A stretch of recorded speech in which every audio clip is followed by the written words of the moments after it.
Good evening students, this is Santosh Kumar Sinha and welcome to my channel that is called Gyan Guru English.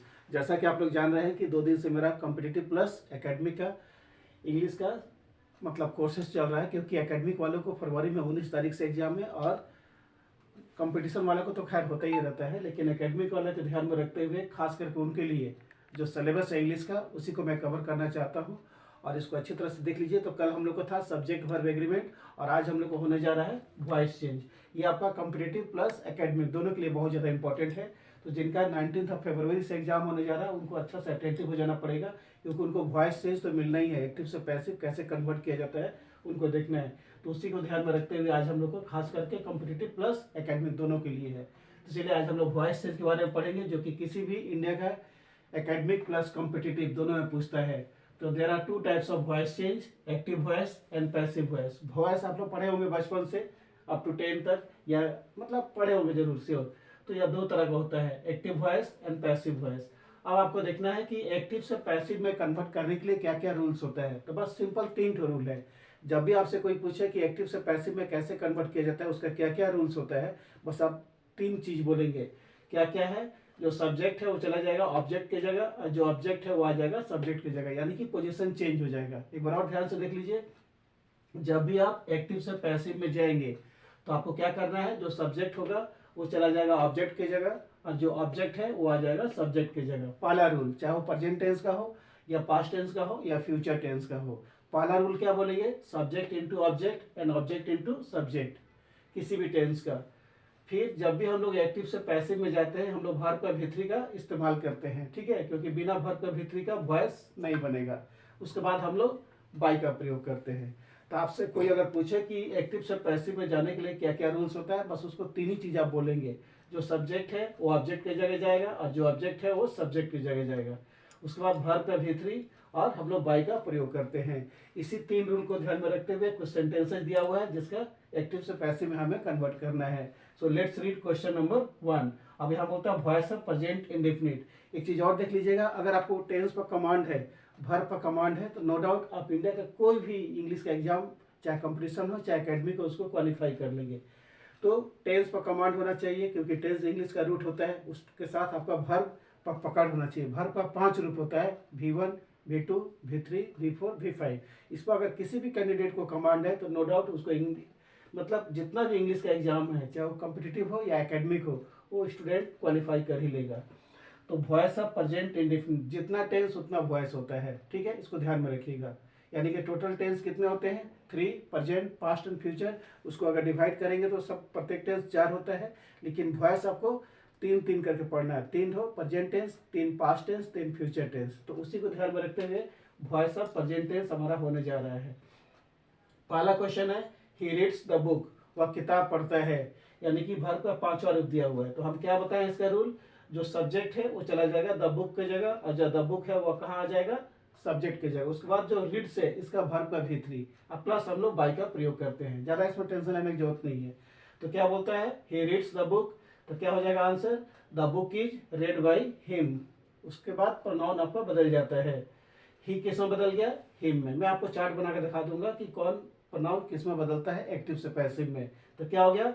The book is read by him, उसके द्वारा किताब पढ़ा जाता है।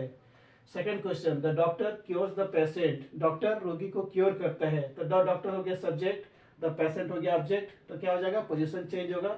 The patient is cured by the doctor. अब cure का भीतरी क्या होता है? Cured, CURED। तो यानी कि वर्ब का जितना भी फॉर्म्स है उस पर आपको कमांड होना चाहिए, तो वॉइस आपका एकदम आसान हो जाएगा। थर्ड में बोलता है यू हेल्प मी, तो क्या हो जाएगा? मी को किस में बदलेंगे? आई में। I am help by you, मुझे आपके द्वारा मदद किया जाता है। यहाँ पर हेल्प का भीतरी क्या हो गया? हेल्प। यानी कि एक्टिव से पैसिव में जाने का मतलब होता है कि हम वर्ब का भीतरी का इस्तेमाल करते हैं। तो चलिए इसी तरह से इसको हम आगे बढ़ाते हैं, देखते हैं उसका सोल्यूशन क्या है। चलिए हम लोग क्वेश्चंस को कंटिन्यू करते हैं और उसका आंसर फटाफट देख लेते हैं क्या होता है। Now let's see question number 4। She cleans the floor, वह फ्लोर साफ करती है। तो आंसर हो जाएगा the floor is clean by her. Now she changes into her, she को हम लोग हर में बदल देते हैं। Now question number 5, we organise the picnic party. Answer हो जाएगा the picnic party is organise by us. We को हम लोग पैसिव वॉइस में अस में कन्वर्ट करते हैं। उसके बाद में 6 में है दे प्ले क्रिकेट डेली, वे लोग रोज क्रिकेट खेलते हैं, तो क्या हो जाएगा cricket is played daily bye them and they becomes them in passive voice. 7th में है the PM of India announces the scheme for the poor, तो आंसर हो गया the scheme for the poor people is announced by the PM of India. एक बार और देखते हैं, the PM of India announces the scheme, answer हो गया the scheme for the poor people is announced by the PM of India, by the PM of India. Now question number 8, he invites all of his friends, वो अपने सारे दोस्तों को invite करता है, answer हो गया all of his friends are invited by him. Now once again he has become into or he has changed into him. जब भी हम लोग एक्टिव से पैसिव में जाते हैं तो प्रोनाउन हमारा चेंज हो जाता है पैसिव के अनुसार। तो ये क्वेश्चन हम लोग का है अभी आपका एक्टिव से पैसिव में और प्रेजेंट इंडेफिनिट का वॉइस चेंज।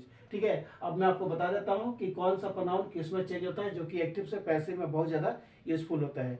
तो चलिए उसको हम लोग देख लेते हैं अगले क्लास में। चलिए अभी हम आपको बता देते हैं कि एक्टिव से पैसिव में जब हम लोग जाते हैं तो जो प्रोनाउन होता है, नाम तो खैर नाम रहेगा ही, जैसे राम रीड्स द बुक, तो क्या हो जाएगा the book is read by Ram, उसमें कोई दिक्कत नहीं होता है। दिक्कत होता है बच्चों को प्रोनाउन में कि सर जो प्रोनाउन दिया हुआ है वो पैसिव में किस में कन्वर्ट होता है, तो उसी को ध्यान में रखते हुए हमने आप लोग के लिए चार्ट बना दिए हैं। इसको अगर अच्छा से स्टडी करेंगे तो आप बहुत ज़्यादा फायदे में रहेंगे। तो एक तरफ एक्टिव वॉइस, दूसरी तरफ पैसिव वॉइस। अगर आई में है सेंटेंस तो उसको पैसिव में हम लोग बी में कन्वर्ट करेंगे, I will change into me, इसको ध्यान में रखिएगा।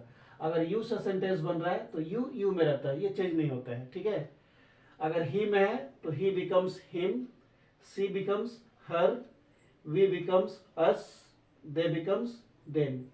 तो ये हो गया एक्टिव वॉइस और ये हो गया पैसिव वॉइस। ये चार्ट आप लोग के लिए किसी भी स्टूडेंट्स को, चाहे एकेडमिक हो चाहे कॉम्पिटिटिव हो, बहुत ज़्यादा यूजफुल है। और नाम से कोई दिक्कत नहीं होता है, नाम नाम में रहता है। जैसे M S Dhoni plays cricket, तो क्या हो जाएगा cricket is played by M S Dhoni, नाम को कभी चेंज नहीं करते, बस जो चेंज होता है वो प्रोनाउन होता है। अब पैसिव में बहुत ज़्यादा बच्चे उसमें दिक्कत करते हैं क्योंकि 4 ऑप्शन दिया रहता है, एक सही 3 गलत, तो उनको समझ में नहीं आता है कि आई को मी में करें कि माई में करें कि माइन में करें, उनको दिक्कत होता है। इसलिए इस चार्ट को आप लोग अच्छा से अगर स्टडी कर लेंगे then will be highly benefited.